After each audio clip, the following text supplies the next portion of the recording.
नवी मुंबईसाठी 4FSI ची मागणी आमदार मंदा म्हात्रे यांनी मुख्यमंत्री देवेंद्र फडणवीस यांच्याकडे केली। शहराचा पुनर्विकास करताना 4FSI मिळाल्यास अनेक विकासक पुढे येऊन शहराचा विकास साधू शकणार असल्याचं त्यांनी सांगितलं।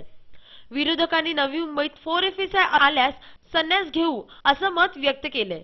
विरोधकांनी आता संन्यास घेऊनच दाखवा असे आमदार मंदाताई म्हात्रे यांनी विरोधकांना आवाहन केलंय। माजी मंत्री माजी आमदार यांनी अशी घोषणा केली व्यासपीठावरून, जर मंदा म्हात्रेंनी 4FSI आणून दिला तर मी राजकीय जीवनातून संन्यास घेईन।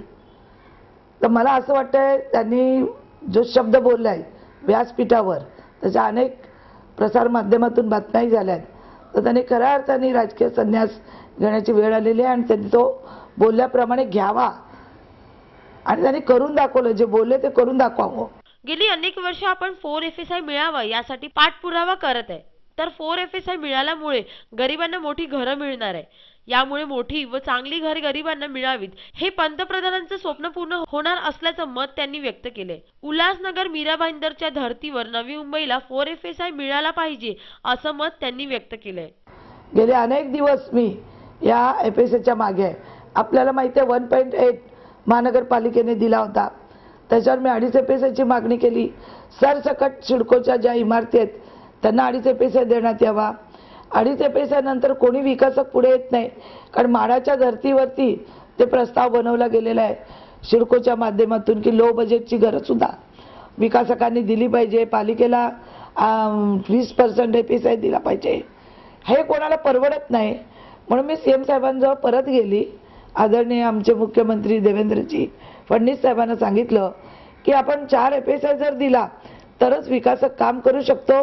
मोठे रस्ते, मोठे ड्रेनेज, कार पार्किंग, जे काही फॅसिलिटी द्यायची ती होऊ शकते आणि त्या पद्धतीने गेले आम्ही 2-3 महिने काम करतोय की कशा पद्धतीने असलं पाहिजे। आदरणीय पंतप्रधान मोदी साहेबांचं एक स्वप्न आहे की आपल्या ज्या इमारती होतील त्या सरसकट व्यवस्थित झाला पाहिजेत, लोकांना चांगली आणि मोठी घरं मिळाली पाहिजेत। आता जर मी 4FSI मागितला आणि गरीब लोकांना जर मोठी घरं मिळत असतील तर यांच्या पोटात दुखण्याचं कारण काय? गेली 15 वर्ष या लोकांच्या तुटलेल्या फुटलेल्या इमारतीत राहण्याचं ह्यांच्यामुळे भाग्य लाभलं। यांनी 15 वर्ष FSI देतो सांगून आज लोकांचे स्लॅब पडतात, अनेक लोकांच्या डोक्याला लागलं, हातपाय फोडले, वेगवेगळ्या ठिकाणी इमारती कोसळलेल्या आहेत। असं असताना FSIचं गाजर गेली 15 वर्ष दाखवलं। पालिकेने किती मागितलं? 1.8। मी सरसकट किती मागितलं? 2.5।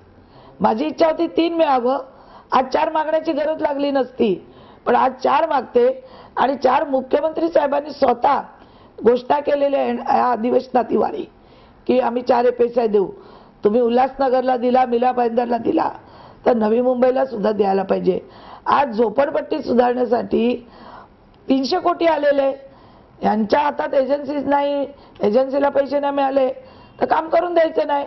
विरोधकांनी स्मार्ट सिटीला कायम विरोध केलाय। सत्ताधारी विरोधकांनी गेली 15 वर्ष माझ्यावर पक्षात अत्याचार केला। इथला सत्ताधारी पक्षात महिला सुरक्षित नाही, आम्ही बोलत नाही तर काम करून दाखवतो। तसेच नवी मुंबईत 4FSI आणून दाखवल्याशिवाय राहणार नाही असं मत आमदार मंदाताई यांनी व्यक्त केले।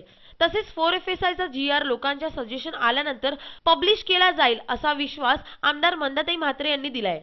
स्मार्ट सिटीला कोणी विरोध केला? इथं सत्तेत कोण आहे? राष्ट्रवादी आणि काँग्रेस या दोघांनी स्मार्ट सिटीला विरोध केला का? तर यांच्या एजन्सी मार्फत हा खर्च झाला पाहिजे। इथे लोक काही मूर्ख नाहीत, लोकांनी इथे परिवर्तन केलेलं आहे। लोकांना माहिती आहे चांगल्या पद्धतीने कोण काम करू शकतं।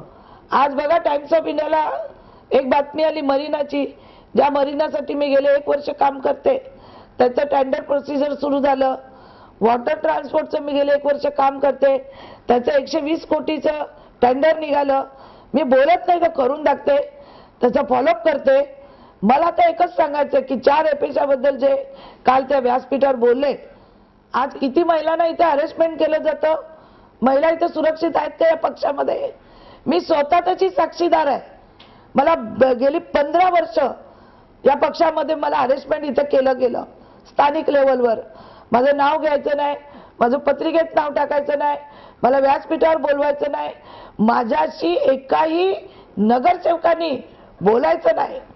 नगरसेवकांजवळ मी गेली तर सरळ नगरसेवक सांगायचे, ताई आमच्याशी बोलू नका, नाहीतर हे नंतर आम्हाला टार्गेट करतील. किती अशी उदाहरणं मी देऊ शकते.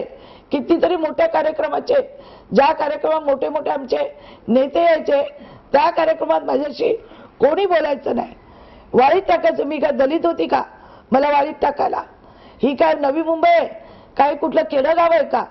कुठलं जवार मोकाडा वाडा की त्याच्यात मी राहते आणि मला वाळीत टाकतात? आणि मला न बोलता मला इतक्या वेळा अपमानित केलं, पण माझं कुटुंब माझ्या मागे उभं राहिलं म्हणून मी डिप्रेशनमध्ये गेली नाही किंवा मी आत्महत्या केली नाही. अनेक वेळा मला अपमानित केलं गेलं. आता बघा मला लोकांनी निवडून दिलंय. आता महापालिकेचा कार्यक्रम होता गेल्या महिन्यात, व्यासपीठावर मला भाषणच दिलं नाही. हे तर जनतेने बघितलं. म्हणजे आज पण ते मला किती कशा प्रकारे हॅरेसमेंट करतात. हा 4 एपिस आहे, आम्ही आणून दाखवल्याशिवाय राहणार नाही. आणि मला वाटतं त्यांनी जे बोललंय संन्यास घ्यायचं, त्यांनी संन्यास घेऊन दाखवावा. ही GRची कॉपी मी अभ्यासासाठी आणली होती, ती तुम्हाला आता मी दाखवलेली आहे. माझ्या हातात पत्र असल्याशिवाय मी उगाचच कोणाला तरी मोठ्या मोठ्या आश्वासन देत नाही. व्हिडिओ जर्नलिस्ट प्रणित कापसे सोबत राज चव्हाण, MVTV.